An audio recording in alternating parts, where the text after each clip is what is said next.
Bahasa.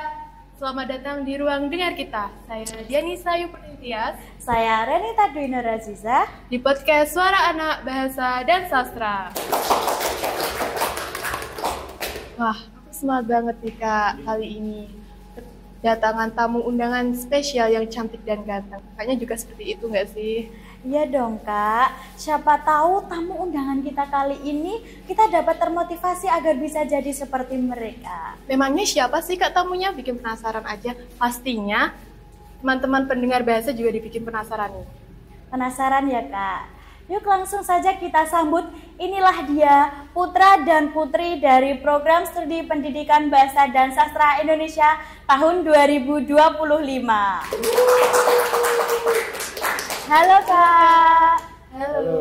Sebelumnya, terima kasih sudah mengundang kami dalam acara ini. Senang rasanya kami dapat menceritakan sedikit pengalaman kami di sini. Gimana Kak kabarnya hari ini? Kelihatannya senang sekali ini. Alhamdulillah, baik dan sangat-sangat baik. Alhamdulillah baik juga Kak. Untuk kakaknya gimana kabarnya? Alhamdulillah baik juga. Sebelum kita berbincang-bincang nih Kak, boleh dong kita kenalan terlebih dahulu untuk teman-teman pendengar bahasa. Mulai dari aku dulu ya. Ya, boleh.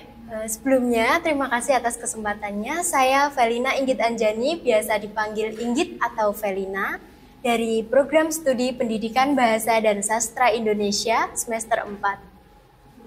Saya, perkenalkan nama saya Dani Dwi Saputra dari Program Studi Pendidikan Bahasa dan Sastra Indonesia semester 2. Saya di sini dipilih sebagai putra pendidikan bahasa dan sastra Indonesia.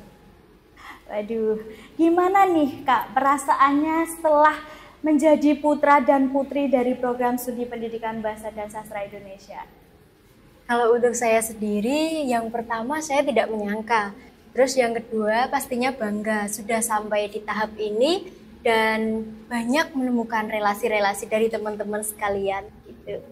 Kalau saya merasakan kayak suatu kebanggaan bagi saya karena di posisi sekarang ini saya bangga terhadap diri saya karena di sini saya lebih menemukan wawasan-wawasan baru yang belum saya ketahui sebelumnya. Baik, keren sekali ya Kak kelihatannya. Dan tentunya nggak mudah nih di fase yang seperti ini. Untuk Kak Felina dan Kak Dani, bagaimana proses bisa sampai di saat ini? Mana mau Kak Felina dulu? Ya, boleh. Kalau dari saya sendiri, yang pertama kita melalui seleksi prodi. Seleksi prodi yang mencakup semester 2, semester 4, dan juga semester 6, Kak. Di situ awalnya saya skeptis, apakah saya cukup mumpuni berada di posisi ini, gitu kan. Terus saya juga merasa bahwa teman-teman ataupun adik tingkat saya lebih berkompeten. Saya tidak menyangka bahwa saya dapat di posisi ini sekarang. Dan pada saat seleksi prodi tersebut, ketika nama saya disebutkan, yang pertama saya kaget. Terus yang kedua, saya mulai mengubah pikiran saya bahwa, oh saya dipercaya ya, saya dipercaya bahwa saya mampu, maka saya tidak boleh mengecewakan Bapak Ibu dosen yang ada di BPSI. Baik, mungkin dari segi Kak Dani. Kalau proses yang saya lalui, yang bilang Kak Felina sama juga, setelah itu saya juga tidak menyangka kalau dipilih sebagai putra dari Program Studi Pendidikan Bahasa dan Sastra Indonesia. Setelah itu kita PPU itu per prodi itu mengirimkan dari prodinya masing-masing untuk mengikuti seleksi berikutnya. Yang pertama juga ada seleksi administrasi, terus setelah itu ada tes tulis, tes wawancara, dan tes bakat gitu, Kak, untuk diambil 10 besar. Waduh, untuk tantangannya dari kakak sendiri gimana waktu kemarin pemilihan putra dan putri? Untuk tantangannya yang pertama yaitu saya masih ragu. Seperti yang saya bilang tadi, saya ragu pada kemampuan saya. Terus yang kedua, saya eh, saya merasa bahwa masih banyak yang lebih berkompeten. Saya merasa insecure begitu kan. Saya belum mencoba hal baru. Saya belum pernah memasuki dunia kompetisi yang seperti itu, mohon maaf. Dunia kompetisi yang seperti itu, saya skeptis. Saya bisa ya kayak gitu. Terus yang kedua, tantangannya berada pada kendala bahwa pastinya ada banyak sekali soal-soal yang tidak hanya menggunakan bahasa Indonesia. Nah, saya sangat sadar bahwa kemampuan berbahasa asing, terutama bahasa Inggris saya sangat-sangat belum mumpuni. Di situ saya merasa bahwa saya perlu belajar, dan itu yang sedikit menjadi kendala atau tantangan saya dalam mengikuti Putra Putri Unipar. Kalau tantangan yang saya hadapi yaitu kayak yang pertama kali saya kurangnya juga sama Kak Firna, kurang percaya diri Kak. Terus karena kan di situ mau puncak itu kan dekat sekali dengan UTS. Ya. Ujiannya Punya tugas ya Kak Dani. Kak. Jadi saya bingung juga membagi waktu antara ke PPU sama ke perkuliahan. Itu Kak tantangannya. Waduh, denger-denger ya nih Kak, kemarin kalian itu masuk ke 10 besar putra dan putri Unipma. Dan Kak Velina ini menjadi putri wakil 2 dari Unipma ya Kak, tahun 2025 ini. Benar sekali. Waduh, sangat berkesan sekali ya Kak ya. Ya, yang pertama saya merasa bahwa wah, ternyata aku bisa ya sampai tahap ini kayak gitu kan.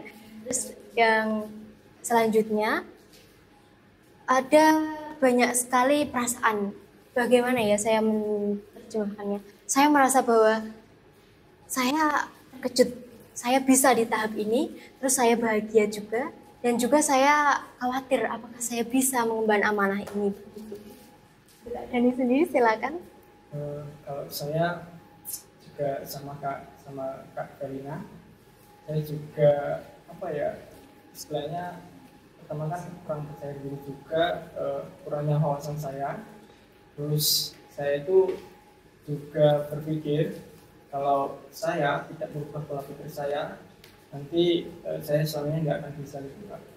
Terus saya juga diamanai oleh Bapak dosen untuk mempromosikan prodi melalui PPU. Itu saya berpikir harus bisa gitu Pak. Baik, bagaimana nih Kak persiapan menuju grand finalnya? Kalau untuk saya sendiri, persiapan menuju grand final cukup berat. Saya cukup berat, tapi juga di samping itu saya merasa bahwa itu tuh benar-benar proses yang membentuk saya hingga saya berada pada titik ini kayak gitu kan. Sebelum menuju grand final itu ada banyak sekali proses yang kita lalui, entah itu dari awal technical meeting sampai grand final itu sendiri.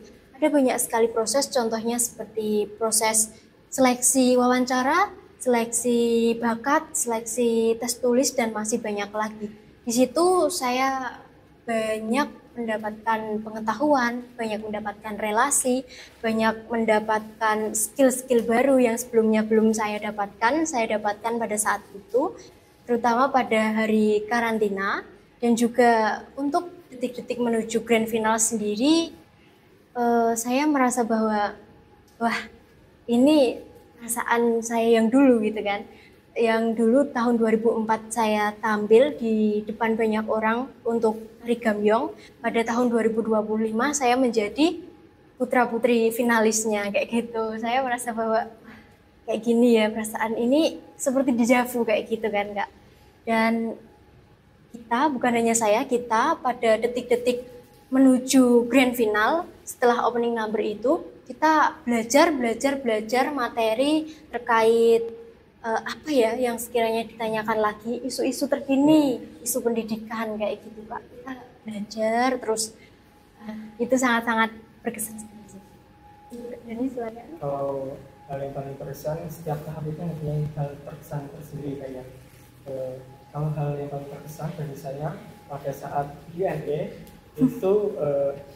itu apa ya, kayak istilahnya perasaan grogi, perasaan nervous itu di situ Kak. Tapi alhamdulillahnya saya mulai percaya diri lagi ketika teman-teman dari program studi pendidikan bahasa dan sastra Indonesia memberikan support saya dari kejauhan. Suaranya lantang banget sih. Pakai bandu ya Kak dari. Sampai pakai bandu. Saya nggak expect juga. Iya, kacau sih ya Kak. Dan kebetulan juga dari program studi sangat banyaknya Kak ya. Iya. Sangat banyaknya itu menjadi guest spotter saat Karena dilihat-lihat dari program studi pendidikan bahasa dan sastra Indonesia itu sangat aktif sekali, sangat excited untuk melihat kalian jadi juara itu. Mereka pakai balon kayak gitu kan, aksesorisnya itu ramai banget. Terus dari prodi lain kan juga ngirim supporter kan, tapi supporter PBS itu tidak kalah seru Kak. Mereka sampai disorot sama media-media juga sih. Apalagi yang pakai itu baju kan ada pakai wajah kita. Custom mereka keren sih. Untuk kemarin kalau nggak salah kan berdua itu menampilkan bakat nih. Iya. Bakat apa sih yang kalian tampilkan pada saat itu? Mungkin dari Kak Dani dulu. Kalau bakat yang saya tampilkan yaitu seni pencak silat Kak. Yaitu ITSI, salah satu ikonnya Madiun. Pencak silat Kak. Iya. Dekat Kadina? Kalau saya sendiri menampilkan tari remo gagrak anyar, saya awalnya merasa bingung. Saya bimbang mau gambyong atau tari remo. Tapi setelah saya pikirkan lagi, ternyata saya lebih dominan pada tari remo. Saya merasa bahwa itu lebih baik daripada, maksud saya lebih baik, gerakan saya lebih luas di tari tersebut daripada tari gambyong seperti itu. Baik, keren sekali ya Kak ya. Baik, dari selain menjabat sebagai putra putri, kesibukan apa nih Kak yang Kakak alami saat ini? Untuk saat ini saya lebih berfokus pada dunia perkuliahan, sibuk pada tugas-tugasnya dari Bapak Ibu dosen sekali ya Kak ya. Terus juga lebih fokus belajar banyak materi untuk persiapan UAS begitu. Mungkin dari Kak Dani? Kurang lebihnya sama yang dibilang Kak Galina. Setelah itu juga saya kesibukannya sudah ikut dalam organisasi prodi yaitu LIMUA, yaitu adalah program suatu himpunan mahasiswa dari program studi pendidikan bahasa dan sastra Indonesia, dan saya juga ikut dalam UKM itu Kak. Dan Untuk skill yang kalian dapatkan waktu kemarin pemilihan putra dan putri PBSI dan putra putri Unipma itu apa aja sih Kak? Skill mungkin gini ya, skill yang saya bisa terapkan sampai sekarang itu adalah public speaking Kak. Yang dimana saya dulunya itu masih ribet sekali ya kan, kalau ngomong masih ribet, dan alhamdulillahnya pada saat karantina pada putra putri Unipma itu ada suatu dari pemateri, banyak sekali pemateri yang menerangkan bagaimana sih cara berbicara di depan umum, bagaimana berbicara dengan baik, dan itu yang bisa saya terapkan sampai sekarang. baik. Kalau untuk saya sendiri, ada banyak sekali skill yang saya dapatkan melalui kompetisi Putra Putri Unipma tahun 2025. Antara lain yang pertama yaitu tentang keahlian make up atau kemampuan make up. Pada karantina hari kedua kita diajari untuk make up, tepatnya yaitu kelas make up ya kan? Ya, beauty class. Nah, di situ kita diajari step by step bagaimana cara bermake up dengan baik. Tidak hanya perempuan tetapi juga lelaki ya Kak. Tapi juga lelaki. Dan di situ rasanya seru banget kan. Saya juga menerapkan hingga sekarang, masih terus-menerus belajar tentang bagaimana cara bermake up dengan baik yang hasilnya juga bagus. Terus selain dari materi PPU, saya juga menggali informasi dari sumber-sumber lain seperti YouTube dan lain sebagainya. Terus yang kedua, skill yang saya dapatkan adalah public speaking. Seperti yang Kak Dani ucapkan tadi, public speaking sangat diperlukan Kak pada saat ini untuk kelancaran dalam berkomunikasi kan.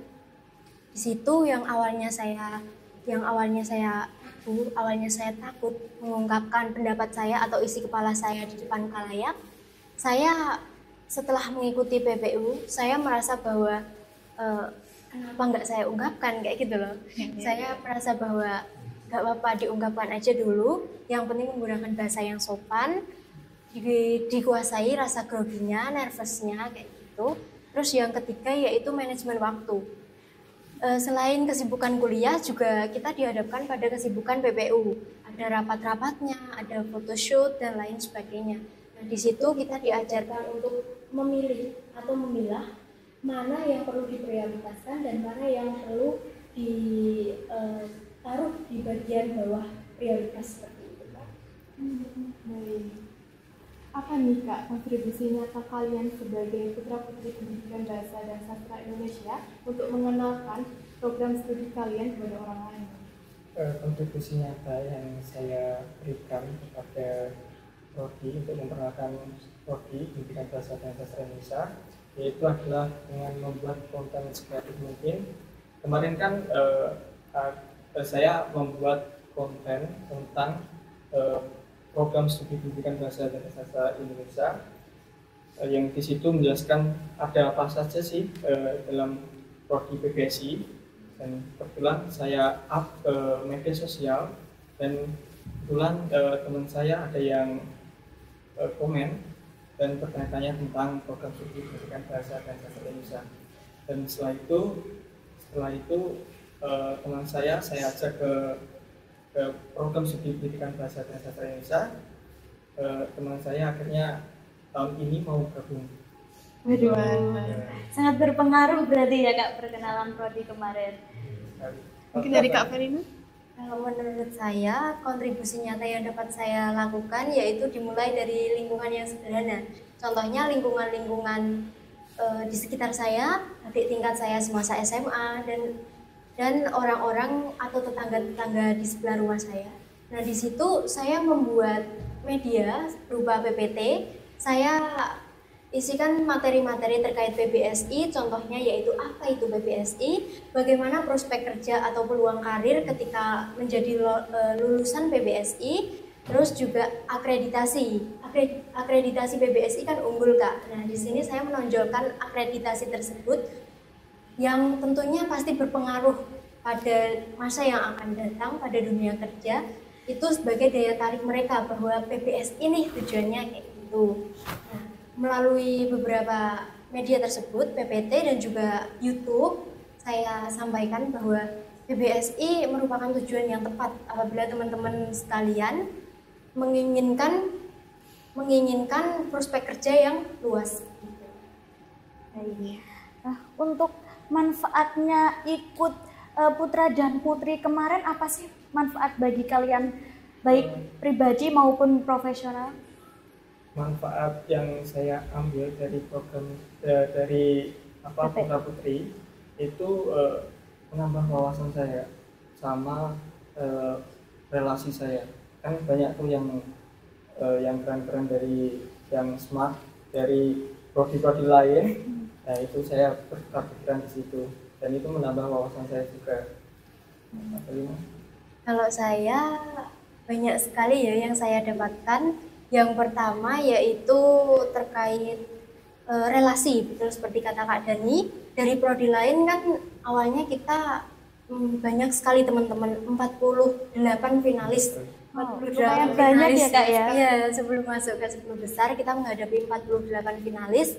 Nah, di situ saya belajar dari mereka, saya banyak menggali informasi dari mereka, entah itu akademis maupun non-akademis. Juga saya mempelajari karakter mereka, bagaimana mereka menanggapi hal-hal sederhana seperti bagaimana mereka menanggapi setelah makan tapi makanan tersebut tidak habis. Nah, kayak gitu.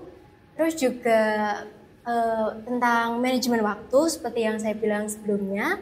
Juga untuk pribadi saya sendiri yaitu saya dapat bekerja dengan kelompok. Saya dapat berinteraksi dengan baik dengan teman-teman yang mengikuti PPU tersebut. Di situ saya merasa bahwa selain bagi pribadi saya sendiri, juga bagi banyak orang banyak sekali manfaat mengikuti kompetisi ini. Aduh, sangat menambah relasi sekali ya waktu itu. Iya. Bagaimana nih Kak pendapat Kak Felina dan Kak Dani jika ada mahasiswa yang ingin mencalonkan dirinya sebagai putra-putri pendidikan bahasa dan sastra Indonesia, namun dia itu masih merasa minder maupun kurang pede? Mana nih Kak pendapatnya?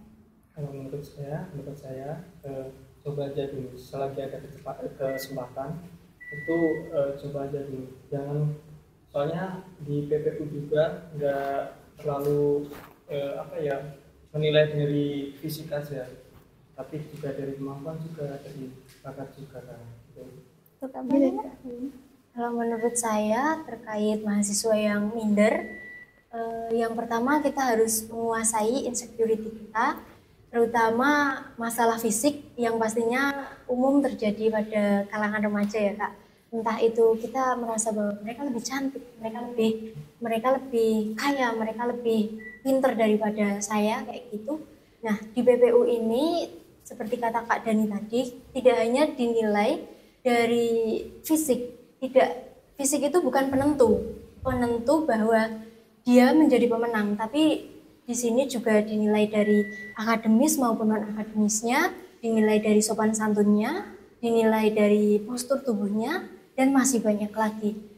Pokoknya untuk mengatasi insecurity itu perlu adanya kendali diri, juga pikiran positif kayak gitu.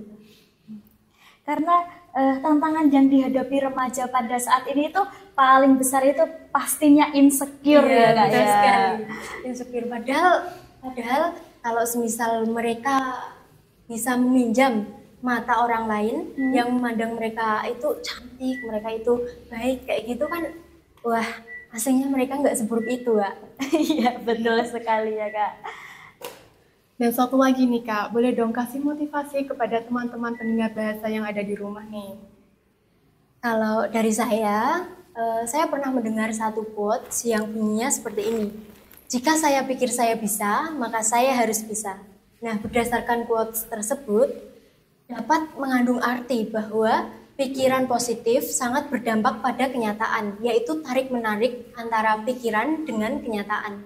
Di situ, apabila kamu berpikir bahwa kamu bisa, maka lakukan saja. Kamu pasti bisa, lakukan saja, nikmati prosesnya, lalui prosesnya, nikmati rasa sakit itu, jangan jadikan rasa sakit itu hambatan. Kayak gitu. Kalau motivasi dari saya itu jangan takut berproses, karena hasil juga memerlukan proses. Proses itu ada gagalnya, ada sedihnya, ada campur aduk lah Kak. Yang penting dalam mindset saya juga berpikiran jika orang lain bisa maka saya juga bisa, dan padi yang dipanen hari ini tidak ditanam kemarin sore. Baik, keren sekali nih Kak narasumber kita pada hari ini. Nah, tanpa kita sadari nih Kak, obrolan kita kali ini udah di ujung obrolan nih. Gak terasa ya Kak ya. Iya. Saking serunya kita ngobrol. Baik, sebelumnya saya ucapkan terima kasih kepada Kak Felina dan Kak Dani atas cerita dan inspirasinya pada pagi hari ini.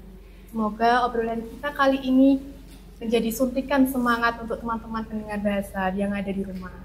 Dan pastinya kepada Kak Felina dan Kak Dani bisa lebih semangat lagi dan amanah dalam menjalankan tugas sebagai putra-putri. Dan buat teman-teman pendengar bahasa yang ada di rumah, saya ucapkan terima kasih sudah mendengarkan hingga akhir.